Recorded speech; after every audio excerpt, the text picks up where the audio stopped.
We know we have a housing crisis in this state and in this country. I'm interested in how it is affecting and perhaps disproportionately affecting veterans. Obviously, there's cost, rising costs, there's access to housing. But before we talk about what the agency is doing to help, what are you guys seeing? What are you hearing?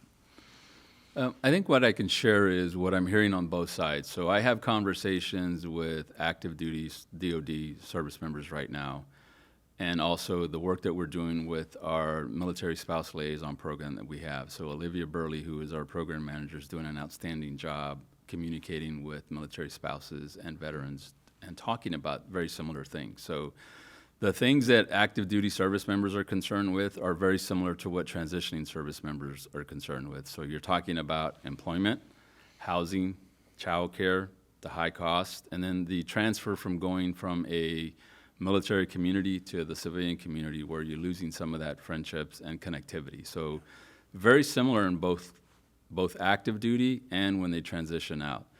When it comes to housing, what I'm hearing currently right now when I meet with active duty leaders is the cost of rental, the cost of rising costs for homes, the lack of houses, the lack of rental spaces. So a lot of those things are still an issue for active duty and transitioning service members. The other thing, the interesting part of it that I heard is landlords. So service members that live off post. So 80% of the population, for example, at JBLM, 80% of the population that serves there, they live off base.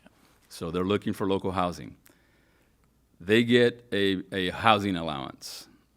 Sometimes it gets changed occasionally when the DOD decides to increase the rates for housing.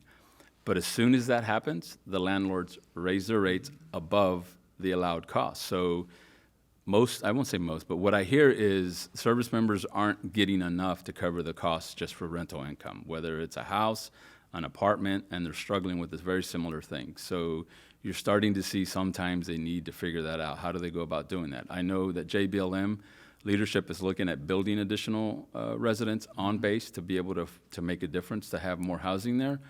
The same thing for transitioning service members. There's the same issue that we're talking about right now. They're struggling to find housing. They're looking for places to live. And costs are a concern. I think for me that I can share on a personal note is that was one of the first benefits that I used when I got out of the military, is a VA home loan.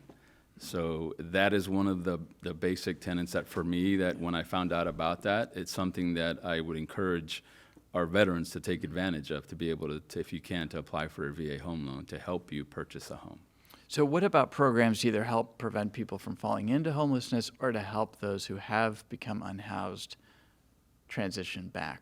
What services, what programs are available through the Washington State Department of Veterans Affairs?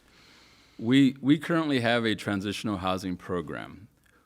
If I remember correctly, we're one of the ones in the nation that do this as a state agency. So we receive grant per diem funds. So we have a grant from federal VA where we house up to 135 veterans without homes at 2 of our locations. So at the Washington Soldiers Home campus in Ording and at our Washington Veteran Home campus in Port Orchard. We have a total of 135 beds. At Ording, we also have 10 beds for women veterans as well. So that's a separate building that's specifically for women veterans as well. But what we do is it's a program where a veteran has to be homeless at least one day. They have to be honorably or other than honorably, and on a case-by-case basis, we look at the transition and the type of transition that they had. But we also want to make sure that they're ready to come and move in, because they have to follow and they have to be accountable for the program that we're going to be working with them. We provide wraparound services. So we not only provide case management work, we provide vocational work. And one of our primary functions is if a veteran is not service connected, we want to make sure that we help them apply for those benefits if they're eligible for, because we know that that is a financial stability, that once they get service connected, that's really going to help that veteran for the future. The other goal that we have as a part of this program is employment and housing. We're very successful at doing that. So last year we had in fiscal year 22, we had 114 of our veterans that were housed.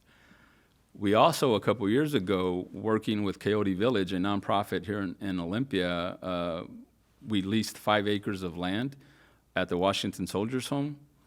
They built 35 tiny homes, and the first 25 residents that were admitted into those homes came from our transitional housing program.